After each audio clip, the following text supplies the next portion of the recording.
Last weekend, we saw the very first tournament of the Memories in Motion season, the San Juan Special Championships down in Puerto Rico. This season brought some major changes to some big threats like Shadow Marowak and Shadow Scizor, nerfing both Mud Slap and Bullet Punch, meaning that everyone that was competing in San Juan had to figure out what this meta was actually going to look like. In this video, we're going to focus in on Jody12, the eventual winner of San Juan, and really look into how he read the meta, how he built his team, and how he used that team to win the championship and qualify for the Pokemon Go World Championships. But first up, who is Jody12? This is actually Jody's very first season in the Championship Series. Before that, he was playing in some LATAM grassroots formats, specifically in Ultra League, but after playing Xiao Victor, he sort of got roped in and pulled towards the 2026 Pittsburgh Regional Championships, where after losing his very first round, he went on a 5-round winning streak to get all the way to top 32 and instantly get championship points on his very first tournament.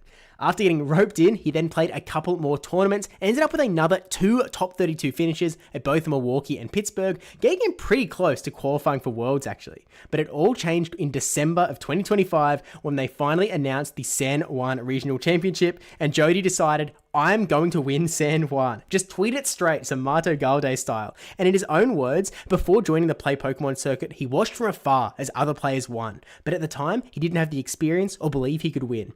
This time was different. He knew that he had the ability and was willing to put in all the effort he could to take this victory home. But it was definitely going to be tricky, because between the Memories of Motion season starting and the actual tournament, there were literally only 5 days, which means that you had 5 days to figure out what the meta looked like, what other people were going to bring, and how you could build a team to actually conquer it. And so in this video, again, we're going to focus on how he made those decisions and how he built this championship winning team. In Jody's analysis, with Mud Slap and Bullet Punch both being nerfed, Empoleon and Wigglytuff both became so much more strong. They were already really strong, but now they are even stronger and they work so well as a core together. If you aren't running these two Pokemon together, you have to be ready to counter them on other people's teams. A lot of the other top meta threats were still going to be the same as the last season as well, so all of your Jellicents, your Altarias, your Corviknights, and your Licky Lickies all still going to be big from the previous season, and so this sort of set the scene for what sort of Pokemon he was going to have to counter as he was building his team. At first, Jody was trying to build a team around Unovan's Stunfisk because it's pretty neutral, very strong. It also countered a lot of the Volt Switch Fortresses that were popping up a lot in the practice tournaments at the time. But unfortunately, Jody felt like it didn't have that sort of powerful oomph that could really win games, and it was also getting a little bit countered by a Pokemon that was also on the rise in these practice tournaments, Shadow Quagsire, another very powerful pick. So instead, he scrapped the Stunfisk and went back to the drawing board. With time running out, he pivoted back to a team that had a lot of familiar picks from the previous season that he used in his team from Toronto, specifically starting off with the Empoleon Altaria core that is not only the strongest core of the last season, but might continue to be the strongest core of this season. Let me explain. Altaria, what are its biggest weaknesses? Fairies and ice types. You know what's great into those? Empoleon. What is Empoleon weak to? Pokemon like Annihilate or ground types like Quagsire and Stunfisk. You know what's good into those Pokemon? Altaria. This core is so incredibly strong and is really, again, a Pokemon that you need to have some ability to break up unless you just want to play for straight alignment. And so these Pokemon straight onto the team. Jody actually brought Shadow Altaria because it has better matchups into Jellicent, Stunfisk, and Guzzlord, even though it's notably a little bit worse into Annihilate, but hey, that's what Wigglytuff is for. Wiggly has that same synergy with Empoleon and also Shadow Altaria, and it also is able to beat the newly buffed Pokemon like Shelgon, Sableye, and Medicham, as well as covering a lot of other neutral matchups, especially since the Charm rework. Licky Licky is back as the greatest save swap of the previous season, spamming Body Slam and using Shadow Ball, which was the clear choice over Earthquake this season due to the Annihilate rework. But to be honest, Jody was actually running it back in Toronto, so it's actually not that big of a change for him. He brought in Corviknight as another flexible option, doing well into the Empoleon Wigglytuff core, and in Jody's words, it is always one boost away from becoming very dangerous, and that is definitely true for Corviknight and very true this season. For the final slot on the team, Out of Pocket was encouraging him to fully commit to Shadow Quagsire, which got a Mudshot buff this season, able to throw Aqua Tail every 4 Mudshots, which is kind of wild. It was performing really well for him in practice and often felt almost unchecked, so it was an absolute lock. It even became a little bit of a mascot for the tournament, which I absolutely loved. Now that we have a team of 6 Pokemon, let's head to Puerto Rico. And I say let's because Well, yeah, I was there as well, but I'll talk about that at the end of the video. With that said, this was a 16-person tournament, one of the smallest championships of all time, but certainly not the smallest. With that said, this means that you had to get all the way to top 4 to get any championship points at all. And with Jody having 3 top 32s under his belt, if he got to that top 4, he would basically qualify to Worlds on the spot, but that wasn't going to be good enough for Jody. Homeslice Henry has made a video on the full run, so today we're going to focus in on the grand finals and see how Jody used this team to win a championship and become the San Juan Special Champion. Jody won 4 matches in a row in the winners bracket, putting himself into the grand finals with an advantage up against the Mat for real. You can see he's running that same Empoleon Altaria core, notably not Shadow Altaria this time though, as well as the Corviknight safe swap, Firet, which I guess is also quite a strong safe swap, running Trailblaze, no Brick Break, and then the Chilling Water Trailblaze Florges, as well as the Unova Stunfisk as well. Now, I've got notes from Jody on sort of his thoughts going into the grand finals. Basically, he said that he felt his Empoleon and Shadow Altaria looked incredibly strong, despite the fact that Florges sort of on paper is a bit of a core breaker. Just like we saw in the Toronto grand finals, because it is running Chilling Water and Trailblaze, it doesn't actually have a charge attack to hit Altaria with, and so it feels a little bit underwhelming.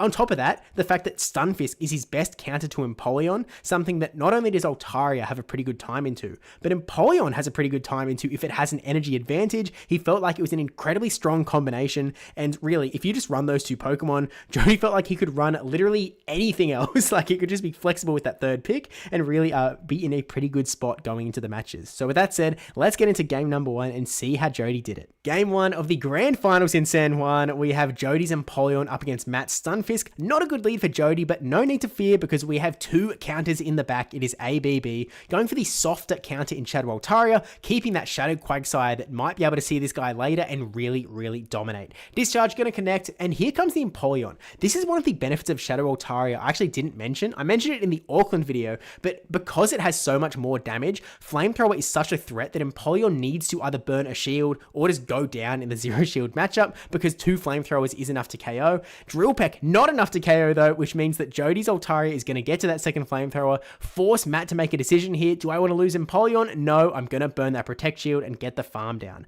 Empoleon doesn't have that much energy though, and so Jody's able to bring his own Empoleon in here, again, keeping that Quagsire for later on, because it is pretty safe into the whole team. Florges would be the only risk, but we do have that shield advantage as well. Going for the Hydro Cannon here, and a little bit of an undercharge, but I don't think it's going to be enough, so that does still KO the Empoleon, and now the Stunfisk is going to come back in, but catching the move into the Quagsire, and so now we're going to find out what is in the back. If it's the Florges, they could get a little bit tricky, but still not the worst, but it is not. It's the Corviknight, and this is a really good news for Jody, because this is a very sort of strong neutral matchup, and as long as we don't get hit by a payback, we're fine. And so burning the shield here, it is just an air cutter, and I guess even the air cutters are going to add up at this range. You can see the sand attacks bring us down pretty low. The Stone Edge Hail Mary though, and it goes through, bring that Corviknight so low. At this point, Jody is sort of looking at his Empoleon, he's looking at his Quagsire and is going, you know what? I can eat an air cutter here. I've got so much energy going for, actually, he was reaching for the Stone Edge, but instead going to throw the Aqua Tail. Not quite enough to KO the Corviknight, I believe. So we swap into Empoleon. We see the Stunfisk come out, but like we were talking about before, Empoleon with an energy advantage can take Stunfisk down pretty handily. So there's the Hydro Cannon. Not quite enough to KO, but it's charge attack priority. Thanks to that energy advantage, this Hydro easily enough to take out Stunfisk. Oh no, we get that last Protect Shield. Gonna let this Empoleon go though, because Quagsire will be able to farm down. Actually, okay, Stunfisk gets 2 more Thunder Shocks in. Pretty good play, but not quite enough. 1 Mud Shot. We have an Aqua Tail ready to throw into that low health Corviknight, still with a shield in tow as well from Jody's end. And Jody takes game number 1 in the grand finals. Game 2, and we have the Empoleon into Florges. A pretty good lead for Empoleon, all things considered. Let's just stay away from that Quagsire in the back a little bit. Here comes the Corviknight, and so we're going to swap into the Shadow Altaria. Flamethrowers are obviously going to do so much damage to this Corviknight, and to be honest, it's not a very comfortable spot if you're the Corviknight, because payback, if you land one, that's awesome, but you need to land another one to actually get the KO onto Altaria, and so it's a little bit like, I don't love it. So the Flamethrower is going to connect, and now Jody has all the power to decide what happens here. Does he want to let a payback connect? Does he think it's an air cutter? No, let's just play it safe. We shield the payback, Dragon Breath all the way down, and we have a Sky Attack ready to go. That floor just swapped out with like no energy as well, and so we're sort of comfortably able to throw a Sky Attack before any moves come through. But again, both charge attacks on this floor just are resisted by the Altaria, and so there's even a chance, actually, we're going for a full farm down, I guess, because this Altaria going to get to another Sky Sky Attack. This feels like a bit of an oopsie for Matt because now we're going to go... Actually, it is just even shields, to be fair. And now we have a lot of energy into a double water team, Empoleon and Quagsire, so maybe I shouldn't judge. Stunfisk is going to come in here to soak up the energy from the Empoleon, though, and unfortunately for Matt, that means Quagsire is going to come out and have an absolute field day into this switch-locked Stunfisk. Doesn't care too much about the Mud Bomb. You can take one on the chin, you can take two on the chin even. The Thunder Shocks are doing nothing. Gonna farm up some extra energy to throw the Aqua Tail. This will be enough to KO if it lands, I believe. There it goes, down to go Stunfisk. Charge Attack priority on the Florges, and to be honest with you, Jody's like, well...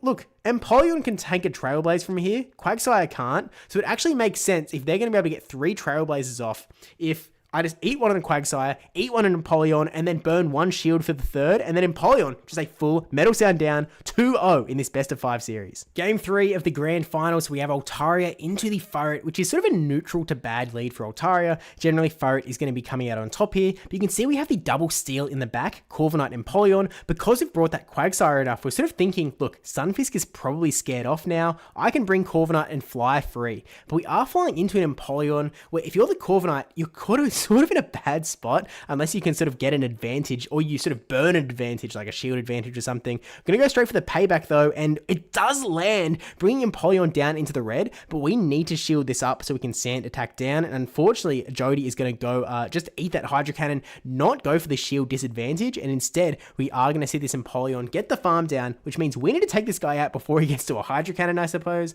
So going to come into the Altaria, do get there just before the Hydro Cannon, and so now we have 2 Sky Attacks ready to go into this Florges, which makes sense for the opponent because like they know that there's going to be an Empoleon in the back. You may as well leave the Furret for the Empoleon and use the Florges up against the Altaria. This makes a whole lot of sense, but that Furret is really going to be a bit of a stick in the mud because it's going to be quite a core breaker here. Still 2 shields on both sides, and at some point you have to start burning them, but because Trailblaze is going to boost Furret's attack, maybe the logic was, look, the next attacks are going to get even stronger. I need to shield those ones, but just look how much damage the Sucker Punches are doing from that Furret. It is so strong, but we have back-to-back Hydro Cannons. Matt still has 2 shields, so I guess at this point, you've got a double boosted Furret. You are going to double shield this thing. You're going to get a full Sucker Punch down of Empoleon, and then you just have to deal with the Altaria. And there's still an Empoleon in the back that's quite healthy for Matt as well. This is a pretty dominant match for Matt. There's really just nowhere that Jody can go. Not only was Furret so well placed, but the Empoleon matchup, being able to beat the Corviknight and sort of just put Jody on that back foot. There's definitely, I guess Furret was the problem here. How do we deal with Furret? Guess it's time that we found out, because game 4, we're going to see that Furret again here in the grand finals, and still that same backline as well with Corviknight and Empoleon. Let's see if we play it out a little bit different this time. This time, a Swift going to go straight into the Altaria, and we'll see if Altaria tries to get some damage onto this Furret sort of straight away. Again, this is sort of a losing matchup for Altaria, and so it doesn't necessarily want to stay here unless you are so sort of locked in as like Furret is a threat. I need to get rid of this guy. I'm willing to spend some resources to make it happen. Instead, we're going to swap into our Empoleon, Trailblaze landing, which means we've lost over half of our health on Altaria. We've lost over half of our health on Empoleon just to get rid of this Furret. And so now we've got a lot of work to do, and we'll see how Jody tries to get it done. 2 Pokemon still to take out. Florges actually swapping in here, which is kind of crazy because we have so much energy on this Empoleon. Whatever's in the back must really hate Empoleon with energy. Maybe this... Oh no, Empoleon is coming in. This seems kind of wild, but now we see the swap into Corviknight into Empoleon. We've got the Altaria and the Empoleon in the back for Jody as well. This is again not a great matchup for Jody if you just sort of play it out straight head to head. Last time he went for the payback, this time he's sort of going past it. I sort of wonder if we're going to go for something a little bit different this time around, shielding up the Hydro Cannon, and this time it is Air Cutters. Air Cutter, as Jody was sort of talking about before, was sort of like, it can be really dangerous if you get the boost like we're getting right now. All of a sudden the Sand Attacks are going to start to really increase in damage against this Empoleon, shield up the next Hydro Cannon, and now I don't think a boosted Air Cutter is enough to KO Empoleon yet, but it gets it so low that like the Sand Attacks would probably be enough. And so we get a third Air Cutter into this Empoleon. That Florges still in the back as well on pretty low health. The Air Cutter getting a second boost. Look at that Sand Attack damage. If Empoleon didn't throw here, that Corviknight would easily be able to Sand Attack down and then throw another move into Florges. Instead, Empoleon from Jody going to come back in, throw the Hydro Cannon to KO this tiny little bit of health on Empoleon. Here comes Florges and one more Hydro Cannon. Jody securing the grand finals with a 3-1 match set, not dropping a single match all tournament. And just like that, Jody becomes the San Juan champion for 2026, qualifying for the World Championships and defending the home region as well. Really, really cool tournament run, and we were all cheering for him as well. He did have some shout-outs that he wanted to give as well. Jao Victor for motivating him to join the competitive scene, Ilum, Out of Pocket, and Jacko Loco for helping him improve, practice, and even providing team recommendations. They also become really good friends, which is also, one of the best parts of the championship series and this game in general. Also to Beelzeboy, Shayna, and Hungry Wolfpack for being reliable scrimming partners. And last but not least, my team and friends, the Q-Bones, who have been there since day one, especially Moso Clutch, Oscar, Next, and Peter. Really, it was a really cool run to watch, and really great to meet meet Jody as well. With that said, I was there. Let's say my run was not as impressive. I got a bye to win I got a no-show to win round 2, so technically I won one. And then I just lost 2 in a row. So, my second round, I lost to a Reggie Drago. Technically, he brought it one game, and I beat him the one game he brought Reggie Drago. But I made a call. I made a guess. I had a Stunfisk and an Empoleon. I had to pick which one I was going to keep, and I was like, he's going to have Empoleon in the back. I'm going to keep my Stunfisk. And he had a Gastrodon in the back. So, yeah, it is what it is sometimes. But that's how the cookie crumbles. With that said, thank you, everyone, for watching. I appreciate it. Don't forget to like, comment, subscribe, especially that subscribe one. Thank you to all of my Patreon and YouTube members as well. I really appreciate you supporting this sort of content. I feel like it's something different that no one else is really doing, and so I appreciate everyone that's sort of showing up and showing support. Show Jody some love in the comments as well, and I'll see you in the next one. Do give me some thoughts on what you think might be good in the Memories in Motion season. Let's just say my competition days might not be over for this season, but all that to say, stay tuned, and I will see you next time.